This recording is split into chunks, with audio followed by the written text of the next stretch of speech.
Bueno, muy buenas tardes a todos. El equipo aquí conformado con María José Bustamante, Laura Alejandra Alcero y quien les habla, Wilmer Alexis Correa. Vamos a presentar, pues, como parte de la guía, la entrevista con un gerente de proyecto, pues, que tenga más de 5 años de experiencia. Entonces, para este caso, hemos seleccionado a la politóloga Angie Alejandra Aya Vargas. Ella es politóloga de la Universidad Nacional, tiene una especialización en gestión pública de la Escuela Superior de Administración Pública y adicionalmente tiene una maestría en la Universidad de Exeter en el Reino Unido. Ella tiene, pues, más de 5 años de experiencia en temas de proyectos y planeación estratégica. Durante los últimos 2 años he trabajado en la DIAN como coordinadora de cooperación y proyectos, también en la DIAN, y pues finalmente pues, se desempeña como coordinadora de fundraising de la Universidad de los Andes. Entonces, pues vamos a tener la oportunidad de escucharla a ella en la siguiente entrevista. ¿Cómo llegaste al mundo de los proyectos? ¿Qué te llama la atención sobre los proyectos? Cuéntame. Uy, es una cosa rarísima. Yo llegué al mundo de los proyectos justamente a partir de la planeación. Todo el mundo me dice como, pero no tiene sentido. Pero todo empezó porque, digamos que mi primera experiencia profesional, ya en el mundo se mueve así, ¿no? Profesional, fue justamente trabajando en planeación en la DIAN. Entonces, a partir de ahí, tenía que identificar cómo estaban funcionando, digamos que en términos estructurales y de implementación, inclusive de actividades, cada una de las áreas a nivel, digamos que central de la DIAN, pero además de eso, cada una de las ciudades. Entonces ahí me tocaba, digamos que sentarme a ver las fortalezas, debilidades y qué era lo que querían hacer, también digamos que a partir de la línea que se le daban desde arriba, y establecíamos metas e indicadores. Pero justamente moviéndome en ese mundo, también trabajamos algunos riesgos, moviéndome en ese mundo me llegó un proyecto que era como el proyecto de factura electrónica por el BID. Yo no me acuerdo de cuánto era, pero más o menos como 15 millones de dólares, algo así.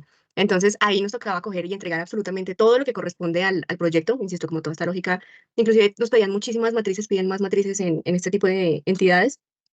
Entonces ahí me empecé a enamorar, pero más que todo de proyectos me gustan, o digamos que me enrolé más con esta lógica de los proyectos que tienen una incidencia social y que de alguna manera pueden beneficiar a la comunidad. Entonces, estando ahí, dije, bueno, voy a hacer una maestría en políticas públicas porque pues en medio de toda una política pública también es un proyecto que justamente a partir de ahí tú también tienes que hacer el mapeo de actores, cuál es la población que se va a beneficiar, tienes que pensar, digamos, que en cómo se va a mover, digamos, que en términos presupuestales. Hay que hacer muchas cosas relacionadas con proyectos. Y cuando ya terminé la maestría, hice como una interventoría justamente haciendo seguimientos a proyectos de infraestructura aquí en Bogotá, básicamente como en temas de licitaciones. Entonces ahí digamos que ya pasé más a la evaluación de los proyectos. Entonces digamos que inicialmente yo arranqué como en la, digamos que en la planeación, por decirlo así, de los proyectos, un seguimiento de los proyectos y de inmediato me tocó dar un salto a la evaluación. Ya estando ahí, se me presentó la oportunidad de trabajar como Grants Specialist, que se supone que es como la persona que se sienta a pensarse los proyectos justamente en ciencia social. Em, ya luego, digamos que el foco dio como un giro bien interesante que estaba muy relacionado con mi tesis de maestría, que era justamente la educación en Colombia y la planeación, porque es que se supone que la planeación viene siendo como el primer paso ya para la implementación del proyecto, por decirlo así, cuando digamos que ha ganado, digamos que uno se ha ganado una subvención o lo que sea, pero yo sí creo que es como una articulación de como uno sentarse a revisar cuáles son las posibilidades, inclusive los mismos riesgos, pero entonces yo creo que la fase más importante sí viene siendo la formulación, pero la formulación aterrizada para saber que se va a cumplir, tanto en términos presupuestales, tener pensados justamente los riesgos, el personal. Entonces, sí creo que es eso, la formulación. Ok, bueno, ¿cuál ha sido uno de los proyectos más retadores que has tenido? Como una organización internacional que se encarga como de brindar apoyo de salud, digamos que en términos de salud, a población. Ahorita están enfocados solamente como en población migrante, lógicamente en Venezuela, en Colombia, Perú, República Dominicana, México y en una parte de Estados Unidos. Entonces, este proyecto, no me acuerdo cómo se llamaba, era una ruta de apoyo médico que iba justamente como desde Perú, atravesaba el valle y llegaba hasta México, justamente como hasta la, digamos que a la frontera, al muro este. Fue súper complejo porque el proyecto tenía un presupuesto de más o menos como 6 millones de dólares y se supone que la idea era tener como ciertas carpas, inclusive dentro del Darién. Yo creo que en términos, digamos que presupuestales, de alguna manera las organizaciones se las apañan para que los proyectos se den independientemente de que se cuenten o no con todos los recursos o que de alguna manera haya que hacer como algunos reajustes, pero fue muy retador el hecho por lo menos de encontrarnos insurgencias que de alguna manera estaban poniendo en riesgo la ejecución del proyecto. ¿A qué voy con esto? Te estoy hablando de comienzos del 2023. Estaba funcionando toda esta lógica de la ruta, insisto, aquí ya viene toda esta lógica de los riesgos, y entonces no cayeron en cuenta que pese a que, por ejemplo, les estaban dando preservativos y les estaban dando, digamos que atención primera a las personas que iban cruzando el tapón, digamos que a lo largo del recorrido ya tal vez un 30% de las mujeres y niñas y personas trans habían sido abusadas sexualmente por insurgencias a lo largo del recorrido, digamos que de su ruta migratoria. Entonces, no se tenían, por ejemplo, medicamentos PrEP. Ahí aprendí que eran medicamentos PrEP, que son como esos medicamentos que tú te tomas una vez has tenido relaciones sexuales que son riesgosas, pero por lo menos los medicamentos PrEP eran muy costosos y se nos salían por completo del presupuesto, pero no fue algo, digamos que inicialmente del presupuesto, sino fue como un riesgo que no se pensó cuando se planteó el proyecto. Entonces fue muy complejo porque nos tocó pedir ayuda por otro lado para poder seguir con el proyecto, porque pues primero también era el tema de la atención psicológica, pero el riesgo de la vida de las mujeres no, de que no quedaran embarazadas, no servía de nada ya entregarles un condón porque la mujer no le iba a pasar el condón a su abusador y decirle como, mire, vióleme con condón, o no me mate, o no viole a mi hija, viólela con condón. O sea, ese tipo de cosas creo que son graves cuando uno trabaja en proyectos sociales. Podría hablar de desde la filantropía, pero voy a arrancar por los stakeholders.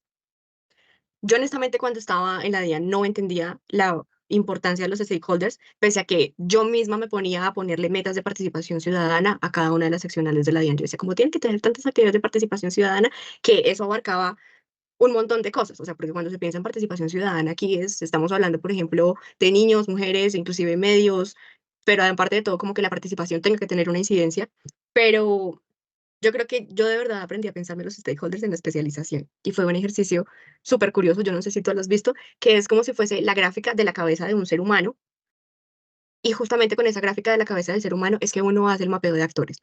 Entonces, se supone que la parte central de la cabeza están, digamos que los ejecutores, inclusive aquellos que tienen como esta, ¿cómo se dice eso? Como que tienen los recursos, que nos están dando los recursos para ejecutar el proyecto.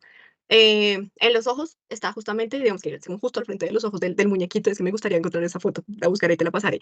Como justamente en los ojos están las personas que se ven beneficiadas en un primer, o sea, digamos que los beneficiarios más importantes. A nivel, por ejemplo, de atrás, de alguna manera están los agentes gubernamentales, porque de alguna manera siempre un proyecto que uno vaya a implementar bien sea como de infraestructura o de obras públicas o proyecto social, siempre este proyecto de alguna manera está ligado con cualquier política o con cualquier cosa que tenga que ver con normativa para su implementación. Y en su alrededor, por ejemplo, están medios y están otras personas que se van a beneficiar o que inclusive pueden afectar al proyecto. Y aquí también viene la materia de riesgos. Pero entonces, cuando yo vi ese muñeco, yo dije, qué cosa tan ridícula para uno pensarse los stakeholders a la hora de uno hacer políticas públicas. Entonces aquí ya viene toda esta lógica de la política pública y es cuando uno dice como, en serio, las personas a las que yo tengo que afectar o digamos que beneficiar con este proyecto o con este proyecto de política o de modificación de política o con este grant, lo que sea, definitivamente se encuentran rodeadas de muchos otros actores que de alguna manera tienen incidencia, tanto en su respuesta a la hora de recibir el beneficio con el proyecto, puede inclusive ser positiva o ser negativa, porque por ejemplo, fácilmente muchas veces cuando tenemos como, no sé si vamos a trabajar con campesinos, por ejemplo, ayudándoles en su proceso de siembra o algo así, todos pueden estar felices y pueden haber como unas 3 personas que dicen como yo no estoy de acuerdo porque estos mentiras nos van a engañar, nos van a robar la tierra. Ese tipo de cosas uno se las tiene que pensar a la hora de, digamos que, de tener en cuenta a los stakeholders, insisto, tanto en políticas como en proyectos. Pero entonces ya, una de mis apuestas, ya pensándome en la enmienda, de cómo conecto, que es lo que tú me estabas hablando ahorita, era justamente tener estos espacios de incidencia con stakeholders que no se pensaron a la hora de estructurar el proyecto.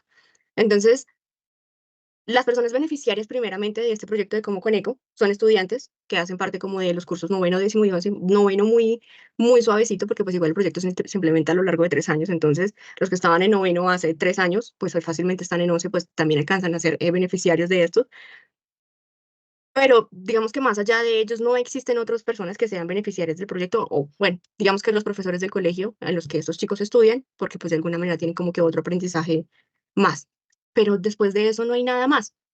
Entonces, cuando nos sentamos a pensar en la enmienda, en alguna parte de los requisitos del grant, el donante decía como, quiero que estos proyectos, te estoy hablando de hace 4 años, tal vez quiero que estos proyectos tengan incidencia pública y tengan incidencia social.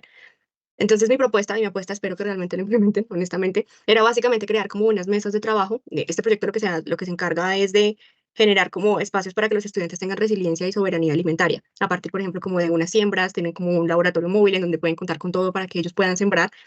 Entonces, yo dije como aquí en Bogotá, o tal vez a lo largo de toda Colombia, tú te encuentras con personas que tienen como huertas en los barrios, o huertas en los parques, o huertas en muchos lugares, y esas personas se asocian un montón.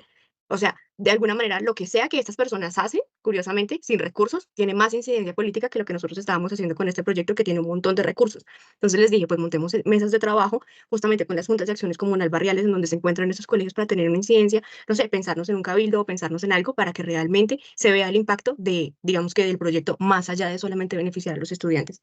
Entonces, creo que siempre a la hora de uno pensarse en un proyecto social, no sé en los demás, uno, tal vez sí, uno siempre tiene que pensar en la incidencia política y en la incidencia que tiene este proyecto como tal. Mi hermana lleva proyectos, digamos que de obra, y me contaba hace 15 días, proyectos de obra por allá en Rubiales, y me contaba que hace 15 días las personas estaban en paro y no los dejaban entrar a trabajar. Y le dije como fácil, eso se soluciona montando un grant para beneficiar a a la población construyendo carreteras. Ese tipo de cosas uno se las tiene que pensar a la hora de ejecutar un proyecto, decir como sí, yo puedo digamos que de alguna manera tener un beneficio, pero digamos que tener un beneficio que me produzca a mí como empresa, como universidad o como ente implementador del proyecto, dinero o reconocimiento, pero al mismo tiempo tengo que saber qué es lo que le voy a dar a la población más allá de pagarles un salario. Bueno, acorde a la anterior entrevista que hemos observado, podemos dar cuenta que es una persona que cuenta con todo el perfil acorde a nuestras preferencias en el sector educativo. Nuestro proyecto a lo largo de esta asignatura ha sido con respecto al desarrollo social y la educación. Por eso, nosotros preferimos tomar un perfil que se acomodara mucho a eso que nos atrae a nivel técnico y académico. Y fue la persona idónea para compartirnos y hacernos esa transferencia de conocimientos acerca de experiencias exitosas y retadoras. Muchísimas gracias.